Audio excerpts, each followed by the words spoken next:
everyone, welcome. We're having a lot of fun here in Las Vegas. It's a beautiful, beautiful day this summer. My name is Pablo Miguel, and I'm welcoming you to Manifesting Your Dreams. And what we do every week, we actually going over a chapter out of this book, Think and Grow Rich by Napoleon Hill, who has identified the 17 principles that most successful people in all walks of life literally over 100 years have in common. And we mentioned one of those principles, and we have a guest that actually has manifested his or her dreams. That way we can give you some ideas, tips, strategies, or inspiration, so you can also manifest your dreams, because it is possible, but there's a little bit of a recipe, there's a little bit of a formula that you actually have to follow through. So if this is the first time watching us, welcoming. And I'm here with a very good friend of mine, Dr. Ozello. He is a very well-known chiropractor here in town, and we met 7, 8, 9 years ago. Probably longer, 10 years ago, right? Yeah, we were at Toastmasters. So we were both at Toastmasters, and I remember he was giving a speech it was a speech competition, and he was phenomenal. So, oh my God, this guy is so good. And I need to say hi, and that's how we met. And then we had a local practice here in town. So we have people watching, God knows where from, maybe all over the world. Just type down where you're watching for. We like to know that. Just put it at the bottom. So why don't you introduce yourself, tell our viewers a little bit about you, your background, and so they get to know you a little better. Sure thing. Thank you very much, sir. Hello, everybody. My name is Ozello. I'm a doctor of chiropractic. My office, Championship Chiropractic, is located in the beautiful city of Las Vegas. I've been practicing here since 2005. I have a family practice, but my passion is really treating athletes. I treat athletes of all ages, all sports, and all levels. Doesn't matter if someone is a recreational athlete, if someone is an intermediate athlete, or if they are a more advanced athlete. Doesn't matter if the sport is running, if it's football, if it's swimming, gymnastics, or if someone just likes to hit the gym every day. Everybody is an athlete, and I love to treat athletes at my practice, Championship Chiropractic. I want to say thank you before we even start, Pablo. Thank you for having me here today. My pleasure. It's a pleasure. It is great to be on the show with you. I have also seen you speak, and I know that your presentations are spectacular. So I look forward to today. Thank you so much. I really appreciate it. And it's been tough to get Dr. Ozello here today, because he runs a busy life. So we're very, very privileged to have you here today. And the chapter that we're going over, if you think about your dreams, right? We talk about having a definite purpose, right? One of the reasons some people succeed is because they have a very clear outcome, what they want to achieve. And people that fail, when they have an outcome, and then when they run into some challenges, they say, well, maybe this is not for me, and they keep jumping from one thing to the other one, right? We talk actually about having imagination. We talk about having faith. We talk about having the desire, right? Because there are going to be challenges at anything that we do. But there's one area that, interestingly enough, you really don't get to hear a lot when you take courses about manifesting or goal setting, and that is acquire specialized knowledge, okay? And this is the part that takes a lot of effort, right? So if you want to be successful at anything, right, yes, you have to have heart. Yes, you have to have determination. But you want to become an expert in your field. You want to take the time that it takes to learn and become an expert, right? And I don't have the statistics with me right now, but I know how many people, they get into college. It's not easy to get into college, right? And then they don't finish, right? Or they say, oh, when I was a kid, I wanted to be a doctor, right? And maybe they quit along the way, right? So we have somebody that actually went through all those challenges.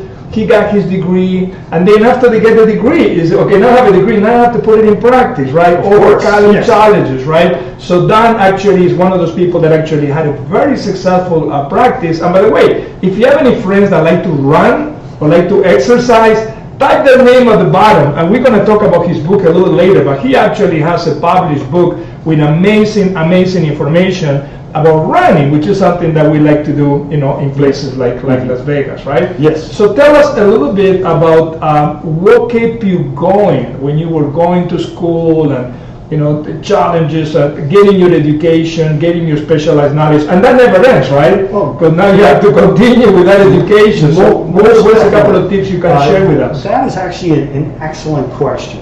I feel that no matter what we are doing in life, you have to have the heart. You had mentioned the heart. You have to have the passion. You have to have the drive. And you put those things together and you work hard consistently. You figure out whatever it is that you want to do, and you consistently work towards that goal. Now, going to chiropractic college, yes, it was very tough. We learned a great deal. There was a joke in the first couple semesters where they used to say that going to chiropractic college the first couple semesters was like trying to take a drink of water from a fire hydrant, because all this information is just trying to get pushed right at you.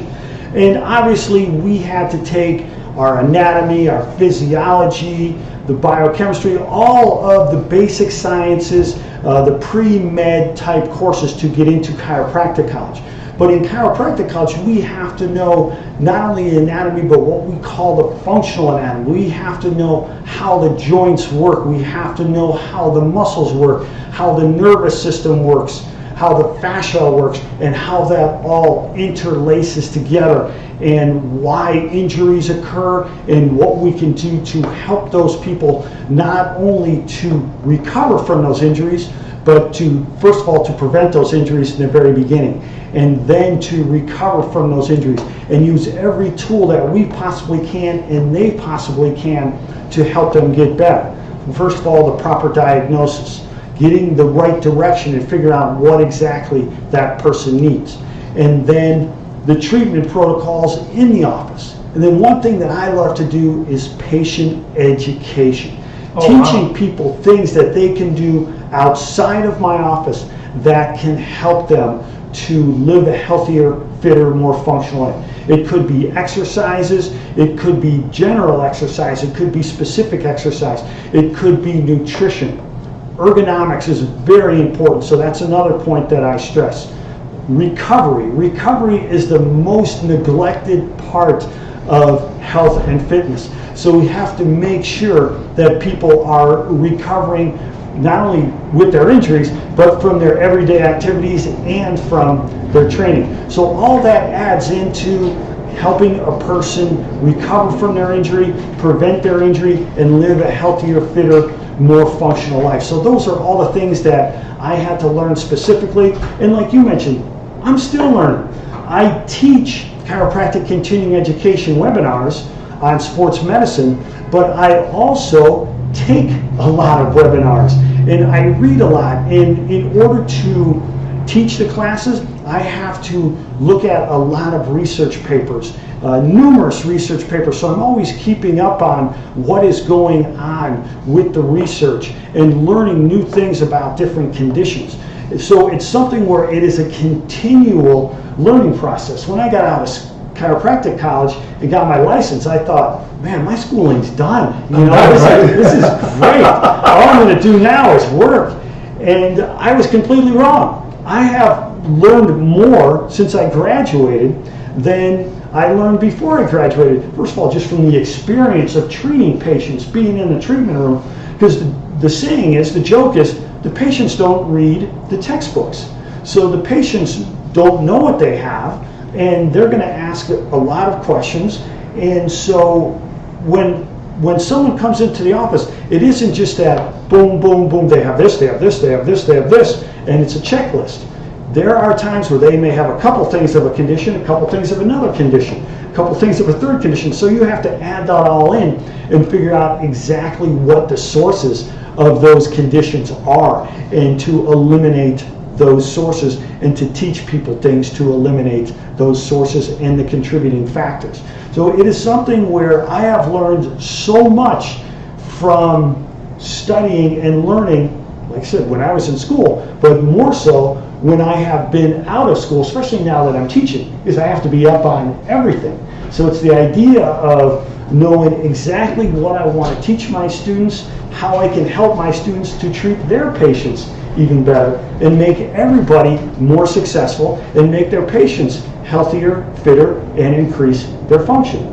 That sounds fantastic, and I'm so glad. Some of the things that you mentioned is like, I'm the kind of guy that if I go to the doctor, like usually the traditional doctors, they spend 15 minutes with you, if that long, right? And either they come, they just look at a chart and they're gone, and you have no idea what you have going on, right? They just tell you, they give you a prescription, and then you're pretty much on your own. So I appreciate, by the way, the fact that you really care about patients as people, and that you give them instructions. What can they do, right? So like you educate them, so they leave in your office with actually value, right? Exactly. Changes that they could make, because most people think like they go through their lives and then they say, oh, you have this particular illness or condition. Oh, I'm so unlucky, whatever. But so many times that could have been prevented, right? Yes. But there's some lifestyle changes that people can actually make, right? Yes. So that's very powerful. What you just shared. I appreciate that you do that. Yeah, there's a lot of things that people can do to eliminate the contributing factors, or to